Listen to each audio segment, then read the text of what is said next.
Zero apologies. Droppin Truths. This is Kyle Cronk. And I'm Dr. Sarahlloyd. We are here to bring you compelling topics on social justice and anti-racism work in our local community with YMCA leaders. We're so excited you're joining us. We hope you learn together and you get to grapple with the truths we drop. So it's time to do the work. Welcome. Dr. Yay. Sarahlloyd, how you doing? Good, how are you, Kyle Cronk? I'm doing just fine. So this is maybe our first podcast, but we have shot several. And today's topic is, why is the YMCA talking about social justice and anti-racism? Yeah. And Question. What's that? It's a good question. It is a good question. And so a little bit about us. Who are you first? I'm Dr. Sarahlloyd. Well, it's in progress, but especially since I have credits and a 4.0 now. Yes, how about that? We're going to officially claim it. Dr. Sarahlloyd. Yeah, I would totally claim that. And, I'm an entrepreneur, a social entrepreneur. Yeah. I own a business doing consulting around leadership development. What is the name of that business? It's Soul on Fire. Woo! You're wearing little campfire. I know. And I have, history in organizational leadership and nonprofit here locally, so. And do you serve on any boards? No, I'm just joking. I am the vice chair of the Social Justice and Equity Committee on the YMCA board. Awesome. I've been there for like decades. Yeah, right. So welcome. This is a great show. We're going to bring social justice issues to the forefront. We're going to talk about some challenging topics. And one of the things that we wanted to start with is to explain why would the YMCA, be doing this at all. As the president of the South Sound YMCA, it has been a long goal of ours to try to move forward in this work. And then obviously because of circumstances around the world, but specifically in the United States, dealing with two global pandemics at the time, both COVID and Black Lives Matter movement. This is the opportunity to take, the YMCA looks at social justice and social responsibility as one of its foundational, areas of focus to make sure that we're building strong communities. And so we need to elevate these topics, and we needed a forum to be able to talk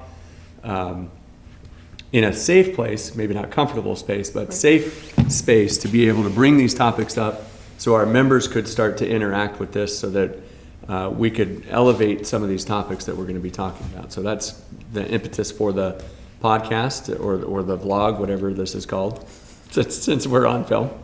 Right. And I think it's important, it was born out of the idea that you and I, starting with, I've known you for years, but starting with our partnership in leading the Y in our different roles, we engaged in a lot of different conversations because it started as one of the main talking points in terms of why I would or wouldn't join the board, right? And so from that space, I think we recognize our ability to have really hard conversations well. So part of it is, we want to talk about topics and have people engage in that and learn from that. The other part, I think, which is also important, is to understand and see the model of what it looks like to be in relationship and to have conversations and to challenge each other to grow consistently. And that doesn't have to be detrimental, right? That it actually can be really productive, and that conversation is the starting point to real action. That conversation isn't enough, but it's a critical part, and it's a critical part, yeah.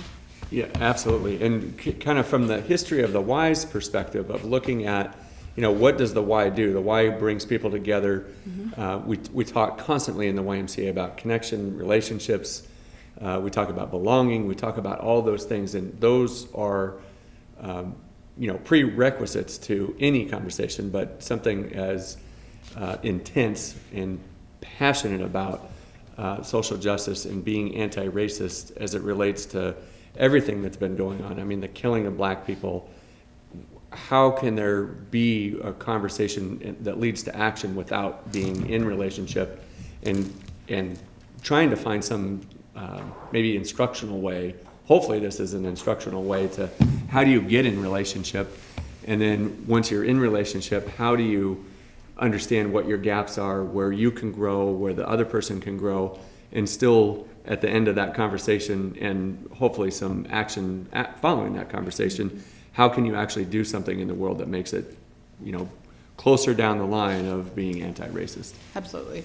And I think a lot of people are doing that, and they're doing it in different ways, which I personally find problematic, in that, like, we can engage in a conversation, and especially as you hold, if we're talking about systemic racism and you hold all the privilege in the world, like, in that lane, if we walk away from a conversation about real stuff and you're like, "That's so delightful, it felt like a warm hug," Right. then we didn't do it right. Right. And I think there are a lot of different movements and offerings that are like, "Wasn't that fun, everyone?" And I'm like, that's not how that works. I think you should leave wrestling with some things, and to have some questions, and to be like, how am I showing up in that? And to leave with more questions than answers, and to leave with some homework, and to leave with some action items, right?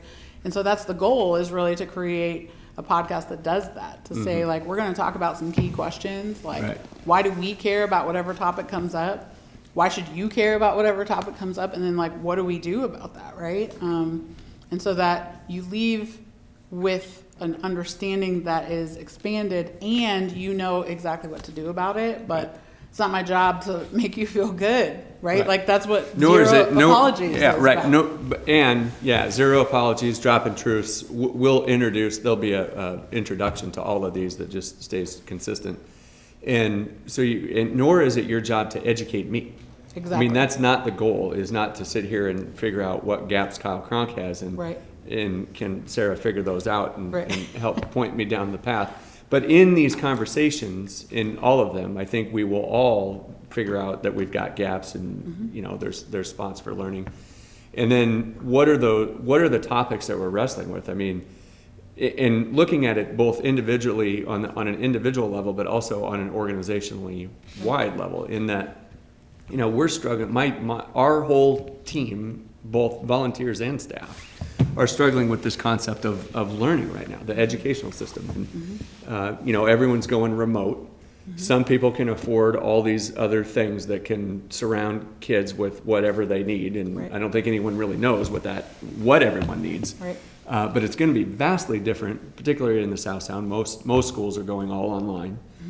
And so what does that mean? You're getting, some sets of kids are going to need to have more support than others. And how do we, as a YMCA, as an organization, try to support what that is at a level that people can actually afford? Right. Because when you're talking all day care, that's an expensive model. So Yeah. there's a lot of different things that we're wrestling with. So that was one of the topics that, prior to COVID, the educational system was a disaster, Yep, absolutely. and not very favorable to black people or people of color. And now it's probably worse. Yeah, absolutely. Because I know, like, coming up, when I was growing up, my parents, as an interracial couple in the Midwest, with very little resource, constantly made decisions about, should we go where the kids will have peers that look like them, or should we go to a place that's better resourced? And they constantly made those decisions, and they defaulted to resources. So I was consistently the only person of color in my grade, absolutely, class, but sometimes even school. And I'm not talking about the only black person, I'm talking about the only person of color. Right. And that was a decision they made, right? Because they're like, educational opportunities matter.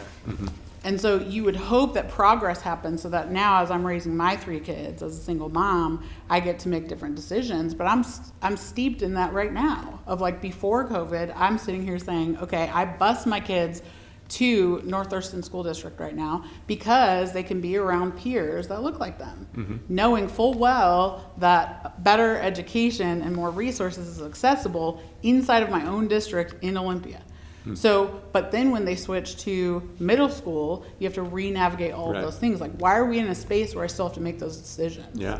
Why do I still have to be like, okay, well, I hear you that you don't want to be the only person in your class that's a person of color, and also we're getting closer to college if you decide that's your path. So now it's more detrimental that you have a resource. Why are we making those choices? So now COVID is just exacerbating all of that. Right. So you have families who are creating learning pods Right. and collective groups where they're like, okay, as long as we have 8 or less, we can work together. Right. Well, people of color who don't have resource, which is most often the case, because we're disproportionately tapped into a legacy of being taken advantage of, then we may not have the resources to be like, sure, Kyle, you and your friends, you want to work together? Then one of us can just not work. And then we can just teach the kids. That'll be dope. Yeah, right. So it's all coming out of this place, and that directly impacts how we decide to show up as a Y, right? As a Y, and if you continue as an individual to that hashtag Don't Look Away. So there's systemic racial justice issues throughout. It permeates everything. Everything. So in order to not look away as an individual. Like literally, I am trying my best to stay engaged in this work, and I can appreciate, maybe not even appreciate. I get when someone says, a black person says, I'm exhausted. Yeah. Because I'm exhausted, and I'm not in this, every single minute of every second that I'm awake. Yeah. But you're close. I mean, I want to interrupt the idea that you're like trying your best to do the work. I feel like you're fully engaged. You're one of the most engaged people that I know who has a choice. And you're right. Like, you don't have to think about it sometimes. Maybe you go home and you're with your family and you're like, let's have a nice dinner out. And you don't think about systemic racism in those moments. And you're one of the most engaged people. So I appreciate that, and we all have growth to do, right? Right. So I appreciate you saying that. And it is, and where I was going is that, so what is back to this learning pod thing, because this is an amazing topic. I mean, we talked about there's some articles about it, and we've been going back and forth about, so what is my responsibility as an individual or as somebody that's making choices for my child, like your parents did for you? Right. They had to make some choices of where are they going to send you. And of course, every parent is trying to make the best decision for their child. Most parents. Trying. Yeah. I mean, most parents. Yeah, most parents, I would say, are trying to do their best. Uh-huh. If we're in this construct of systemic racism, but as an individual family, we make a choice, or somebody makes a choice to say, hey, I can do this. I can create this pod. I can stay home. I don't have to work, or I've got flexibility that's been afforded to me in my white privilege lane that I am in. Right. So then what do? How do you take that and say, do we say, no, we don't do that anymore? Because that's the actionable item, is that we don't do that. So that's one thing on the individual level. Another fascinating thing on the organizational level is, how do we show up to support? Like, that concept is a good concept. How could we do this? I was just talking to someone the other day, and we're brainstorming it internally, staff-wise, to look at middle school kids. We've kind of got a little bit of some answers for elementary age kids, and trying to figure out how we're going to support learning. And we are blessed that we've got amazing school districts that we're partners with. There's no question about it. And Y Academy is dope, by the way. We hope so. Yeah. I mean, yeah, we think it's super cool. We think it is an answer to many problems. The gap is, there's going to be other gaps. High school gap for sure, but the poor middle schools. Yeah. And middle school kids, where are they going to go? So we came up with this topic that was sort of on this idea of those learning pods, about this community learning labs. Like, what if we took over, a school that had, whatever the COVID requirement is, small groups, pods of 10 or less, those sorts of things. So those are those types of things, to kind of use that as an example to say, how can we show up, in this, to respond to this community need. Right. And you bring up a fascinating point, because you're like, there are these two levels. Like, as an organization, we're thinking through all these things, and how do we have a community response? And then as an individual, how do I make those decisions, right? Yeah. And that exact moment is a stark difference between what it means to walk through life as a black person in black community and being the luxury of being white. Yeah. Because I have never in my life been like, how do I feel about that as an individual? And then come to a conclusion. Or what do I individually need to do? Let me think about that. Because it's always me and, like, there is always a we. And so for the learning pods, for instance, thinking about, okay, like, yeah, that'd be dope. For instance, I, as an entrepreneur, have freedom. That was one of the reasons I chose to do what I'm doing. So when I'm sitting here thinking, like, there's a gap, this needs to be addressed, children will fall through the cracks, and the cracks used to be like this, so only black folks could fit in, but now it's like more people can fit. I'm sitting there thinking, like, what do we do as a community to respond to that need? Never has it been like, well, as a family individually, I could do this, because I don't get the opportunity to walk through life as an individual.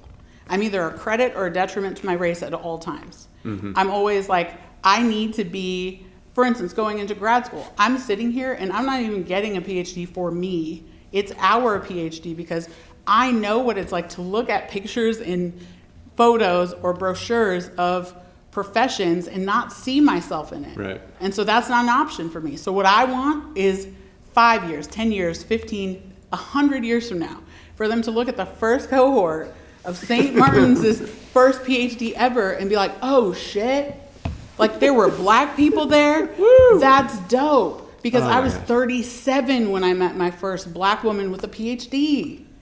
Like when was the first time you met someone with a PhD that was white? Me? Are you asking me? Yeah, that? literally.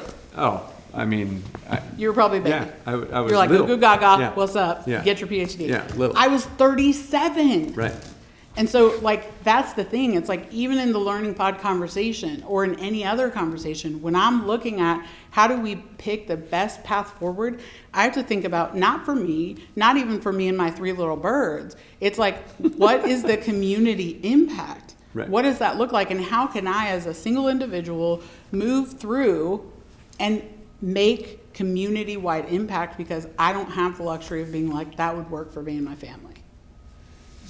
So many topics to unpack there. That happens every time. I know, every time we talk. I want to talk about one thing that you made me, that I've been thinking about when we've talked about this individual versus the me versus the we concept. You and I have had conversations before. And one of the things that I had the opportunity to do, and I probably didn't realize it then, is I was the youth development director at what was historically the Black YMCA in the Seattle Association. Yeah. The Meredith Matthews YMCA, amazing place, loved it. And I got a lot out of working there. And one of the things that I thought is that all kids need the same thing. So I'm going to be a little vulnerable here and show you that there might have been some growth in my 50 some odd years. Maybe. Maybe. Like a tiny bit of When I first started working there, my job as a youth development director was to work with kids in the Central District of Seattle. At the time, it was probably pre or right at the beginning of all the gentrification. I mean, you know, this Y is, you know, a couple blocks from Garfield High School. Wow. So, amazing community to be a part of. I loved my 7.5 years there. When I got there, so there were a lot of black people, obviously, and black people on the board, black executive director, and you know, I was friends with the executive director, so he and I had gone back to our camping days. And I'm sharing this story to say that when I first got there, what I was good at was working with kids. And so I was like what people would call a kid magnet. Anywhere that I went, people wanted to be there, all kids. And I thought at the time, this is, you know, I might have been 25 or 27, something like that. So almost 25 years ago. I'm thinking, you know, why would anyone think that a white man can't work with black kids in a black community? Because you were so good at it. Well, I thought I was good at it, and there was response. I mean, kids liked me, even black kids liked me. I mean, there was no doubt. And I loved them. I mean, it was great. And I'll never forget this one story. Kenny comes up. We did this kids' night out thing, which allowed parents to give their kids to the Y to stay the night at the Y. That sounds like a dream. Right? So Kenny comes to the table, and we charged a nominal fee for this thing. It was like $5. He comes up to the front desk, and he barely is as tall as the front desk. So you just see his little afro and his little eyes over the thing, and he has pennies. He is bringing pennies to the YMCA, so $5 in pennies, so he can come to the Y and spend the night with all his friends. I mean, it was unbelievable. Yeah. But so now your story about not seeing, or very rarely seeing or ever seeing a PhD, either a person of color or a black person, I mean, strikes me as just unbelievable, but not Right. at the same time. And the challenge, that's the challenge of like every organization has, for instance, goals around representation, right? And a lot of times what that goal is about is that on grant applications, they want to be able to say like, oh yeah, like there's 10% black people in our county and 10% black people on the board, right? So there's like some metric value around representation. What people don't understand is that the real value of representation is that just in me standing somewhere and being like, someone's like, oh, that's Dr. Lloyd, and they could never meet me, but they're like, that lady's a doctor. In their minds, little kids will then say, that's a possibility. So you Sure. can sit here and tell me like, you can be anything you want ever, but like when had never been a black president, it's like, anything ever except that. Except that, yeah. And so for me, like in grad school, I had opportunities to get extra credentials and different things. And I was like, why would I even get that? Like, that's not a possibility. So it's not even that I, as a child, you're like, oh, well, it's the frontal lobe and all that. No, like that attaches and stays with you forever. Yeah, right. I never had a black teacher. To this day, I still haven't had a black teacher. And I've done like 20 some years of schooling. Right, yeah. Never once. I've never seen a black administrator. Never. Like I've met them collegially now, but I've never been like, oh, that's my principal, and that's, minus Joe Clark at Eastside High. You know what I'm saying? Right. Shout out to Morgan Freeman. Right. But like literally, so for me, when someone's like, do you want a principal's license? I'm like, for what? Like that doesn't even make sense. Like So I now can be I'm a getting- teacher. Yeah. I couldn't be a principal. That's not a thing we do. And so that's the value of representation, is saying like, when you see it in front of your eyes, then you know that that's a possibility. White folks have the luxury of that always. Sure. And so there's a broad spectrum of representation for whiteness in our society. Yes. And the black folks who decide to go into those spaces, you see I see articles every day of like, first black person ever, first black woman ever, Yeah, right. first whatever. And for me, where other people feel inspiration, I feel heartbreak and exhaustion. Both because why are we still in a space where we can count that? Right. And number two, I know what they will endure being the first, because I've been the first. Right. And it's painful. It's brutal. There are lots of costs with being the first. And so it's like, what then do we do to create space? Like back to that conversation of like, okay, so you're now this white father wanting the best for your kids. What do you do in that space? Sure. It's like you figure out, how do I stop just thinking about me and my family, right? And it's not just you. It's like every single person holding them accountable to saying like, we don't get to do this anymore. Right. We don't get to say like, what does it look like? We get to say like, what does it look like? Yeah, because that's the only way blackness has survived this long, is because when we're struggling and we're down, we're like, we need help. You to show up for me. And it's a given. So maybe we can wrap this particular episode up and come back for episode 2 and unpack some of the stuff that we talked about. Part of this podcast was going to be about rising, lifting up black leaders, lifting up black-owned businesses in our community. Do you have a couple in mind, or one in mind? I have one in mind. So Triage Hair Design, I mean, I could go all day, but that would be a whole nother episode. Triage Hair Design, it's on Lacey Boulevard over in Lacey. Dexter Mitchell is the owner and operator, and he's dope. He Sweet. gives a holistic experience while you're in there. So you might talk about, well, first of all, that's what it's like in the beauty shop anyway. Right. It's a beauty shop. So those who know. But also he has an incredible fitness transformation journey that he's What? going on. Yes. Oh. And so he will talk you through that. He sells some gear with Be Fit, Be Made Fit, something like that. Anyway, so he owns multiple businesses, but Triage Hair Design. He's been doing my hair since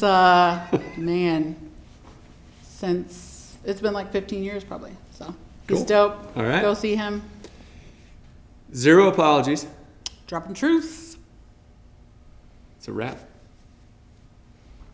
We didn't shout out to our friends. Oh, shit! Are we still on film? So Harlequin. This is going to be amazing editing. Yeah. So we've got Harlequin Theater downtown Olympia. Shout out to them. We're in their space. Yep. And you're shouting out to who? I'm shouting out to Cabin Light Studios. Woo! They are hella dope. They are. And they're brown owned, brown operated. So I'm all about lifting generational wealth for brown. And they're doing a ton of stuff. They're blowing They're up in everywhere. turn. Yeah, they are. And the YMCA is using them for multiple projects.